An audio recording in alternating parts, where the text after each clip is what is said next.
lórí ọ̀rọ̀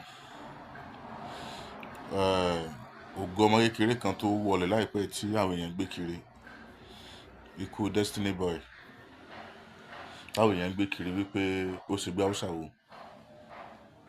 Àwọn kan ní bóyá ó sáré jù, ó ti lọ lu àwọn ifá tí ó yẹ kó lò. Àwọn kan ní ó jẹ poison ni. Àwọn kan òun ní kálukú ló ń sàǹsọ tiẹ̀. Ṣe mọ̀ wípé bí irú nǹkan báyìí bá ti ṣẹlẹ̀, dandan ni kí ẹ̀dá kọ̀ọ̀kan máa jókòó láti ronú pé kí ló lè pa láwọn tí wọ́n bá súnmọ́. Alhaji Saheed Òṣùpá wọn kọrin kan, wọ́n ní ẹni Ọlọ́run bá fún níyì ló rọ̀rọ̀ sọ. Bẹ̀dá bá lówó lọ́wọ́ kò lè níyì gan, gbogbo ọ̀rọ̀ lórí owó ní sí mo parọ́. Ẹni Ọlọ́run bá fún níyì ló rọ̀rọ̀ sọ. Bẹ̀dá ò lówó lọ́wọ́ kò lè níyì gan, gbogbo ọ̀rọ̀ lórí owó ní sí mo parọ́. Ó ṣẹ́rí ní fíìdì tó ń kálukú wà, pàápàá jùlọ àwa tí a jẹ́ bóyá à ń sáré ìlú mọ̀ọ́ká àbí a ti jẹ́ ìlú mọ̀ọ́ká, àwa náà à ń fẹ́ ká wà lókè. Nínú ayé kò sẹ́ni tó lè dúró, kódà kó má jẹ́ celebrity, kó ti jẹ́ nìkan tó jẹ́ wípé èèyàn méjì mẹ́ta mọ̀ ẹ́ mọ́sẹ̀.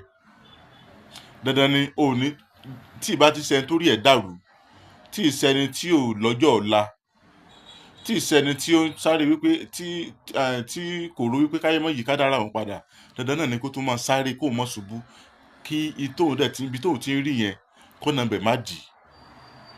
So béèyàn bá jẹ́ businessman tó ń ta bóyá ó ní ọjà kan tó ń tà, dandan ni kó máa sáré kí ọjà yẹn kó má dúró, kó sì máa tẹ̀ wájú sí i káyé má fi bú u. Okay, ẹni tó ní company kan sì yìí tó bẹ̀rẹ̀ táwọn òṣìṣẹ́ tán yapa ń bẹ̀, dandan ni kó máa sáré kó má dúró, àbí níjọ́ tó bá ti dúró la yóò ti máa sọ wípé omi ti tán lẹ́yìn ẹ̀jẹ̀, ẹ̀rí ni pé kò dáa fún mọ́, tí ẹ ti bàjẹ́, ẹ̀rí wọ́n ti gẹ̀ẹ́tì ẹ̀, wọ́n ti ṣe gbá. Kódà wọ́n á ní ó ti yín pé wọ́n á ní ibi tó ti sáré yẹn nígbà pé wọ́n mọ̀ sáré ni wà tó ń bọ̀ tẹ̀ nísìn, torí wípé kò ní mọ́ wọ́n ò tún fi bú u. Lórí pé kò ní mọ́ yẹn wọ́n ò tún fi bú u. Téèyàn bá tún wá ní jù tí ògo yẹn ń pọ̀ tó ń pọ̀, wọ́n á tún sọ wípé wọ́n mọ̀ bá rí ṣe gan o. Abẹ́wàá rí ni wọ́n rí ṣe fún o.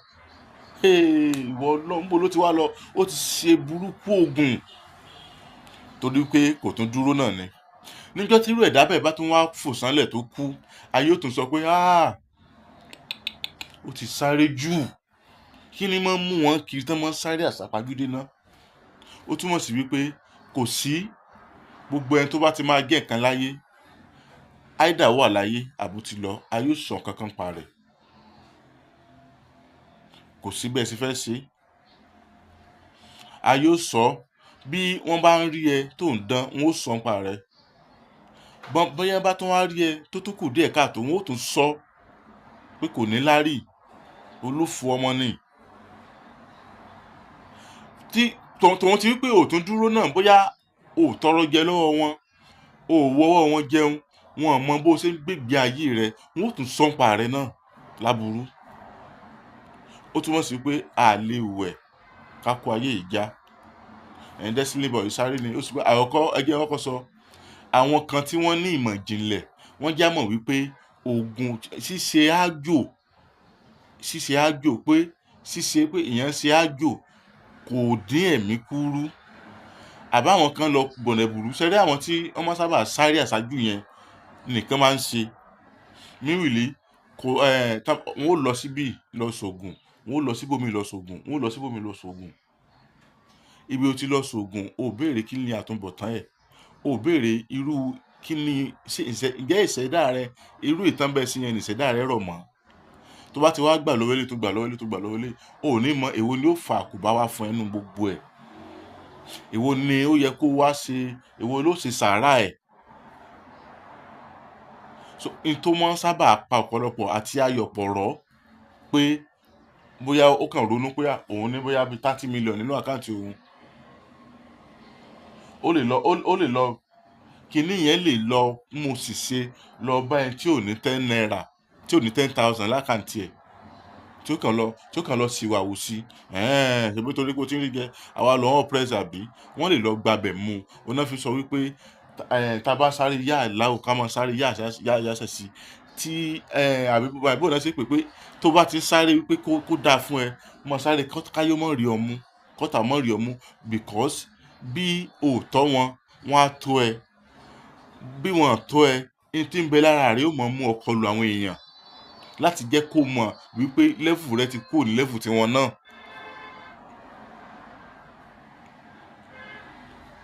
àwọn olórin kan náà sọ pé má dúró so má dúró yẹn náà ni wípé tẹra mọ́ ìgbìyànjú nínú ìgbìyànjú náà ni yóò ti ṣe àjò ẹni tó ń lórí òkè lọ gbàdúrà tí wọ́n ṣe omi fún òun náà ṣe àjò náà ni ẹni tó lọ ọ̀dọ̀ àfà lọ ṣe hàn tó lọ gba hàn tú tí wọ́n lóyà ilé òfin fọkọ̀ mọ́ òfin ṣe kínní kan ni arájò náà ni ara gbìyànjú kò sẹ́ni tí ò gbìyànjú ní ayé ọ̀nà tó ń kálukú gbà gbìyànjú ẹ̀ ló yàtọ̀ àti tí kádàrá ń kálukú ṣẹ̀dá ẹ̀ tó bá mu bí yòó sì jẹ́nu nípa ikú Destiny Boy. babaláwo kan bẹ nílùú Ọ̀yọ́ Ifábùkọ́lá Ifá Glory Àtàndá olórí àbọ̀là ẹ bá wa wọn yìí tí kádàrá rẹ torí rẹ bá ti rọ̀ mọ́ náà sí fún ọ wọn yìí sí gbà adìẹ ẹyẹ pọ̀ ń gbó bí kéèyàn á máa wá pàtì èèyàn pọ̀ fẹ́ fi ṣe ọ̀rọ̀ ayé wọn ò rí bẹ́ẹ̀ slow and steady ni wọ́n mọ̀ ṣe fún ọ àṣírí ó sì máa bò Ifábùkọ́lá Ifá Glory Àtàndá olórí àbọ̀là ńlú Ọ̀yọ́ ẹ̀ náà kàn sí wọn ẹ ṣeun. àṣeyẹ lálákọ̀ máa ń ṣe fún ilé ẹ bá ṣàṣe lágbára ọlọ́wọ́ bá o lágbára ọlọ́wọ́ bá Ifábùkọ́lá Ifá mi ìgbèrè bàbá mi kẹpẹ́.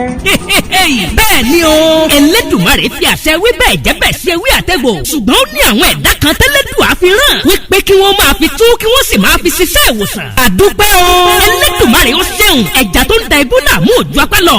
babaláwo Ifábùkọ́lá Ifá Glory Àtàndá olórí àbọ̀là ní Èdùmarè ń lò lọ́wọ́lọ́wọ́ láti kojú gbogbo àìsàn àti ìdí ayé gbogbo tó ń da ọmọ ènìyàn láàmú. àbá ẹ bá mi ká lọ o sọ́dọ̀ Àtàndá olórí àbọ̀là gbèsòrò débẹ̀ dandan yóò dẹ̀rọ̀ o gbogbo ayé ló lọ síbẹ̀ o. irú ìṣòro àìsàn wo ni tiẹ̀ àìníṣẹ́ gidi lọ́wọ́ ìpọ́njú ìkórira promise and fail ìjákulẹ̀ lẹ́nu iṣẹ́ kí èèyàn ṣiṣẹ́ kó má lákòjọ ogun ni àìrọ́mọbí àìrọ́kọ tàbí aya rere fẹ́ oyún ìjó tàbí oúnjẹ ojú oorun báwo ra rẹ̀ ràn tẹ̀sí ojú kọjá nkárì wọ̀ ìdènà ní ẹnìkan kò lágbára o àyàfi ọba Ìdùmarè tó ní káwọn ẹ̀dá kan máa fi ewé àtẹ̀gò ṣèwòsàn tó sì rí bẹ́ẹ̀ ṣe bẹ́ẹ̀ ọ̀gọ̀ọ̀rọ̀ àwọn èèyàn ni wọ́n ti dá láyọ̀ babaláwo Ifábùkọ́lá Ifá Glory Àtàndá olórí àbọ̀là ẹ ṣé o Ẹlẹ́dùmarè tó ń tú àṣírí gbogbo fún yín ò ní padà ẹ̀yin náà kàn sí wọn gbogbo ẹni tí ayé rò pé kò lè rí ọ̀nà àṣeyọrí mọ́ bóyá ẹ̀yin sì fẹ́ bọ́rí tàbí ẹ fẹ́ bá Ifá ní gbólóhùn ẹ tún lè ta Ifá lọ́dọ̀ wọn ẹ kàn sí wọn nílùú Ọ̀yọ́ Aláàfin bus stop tẹ́ ẹ bá ti dé kí ẹ sọ fún ọlọ́kadà wípé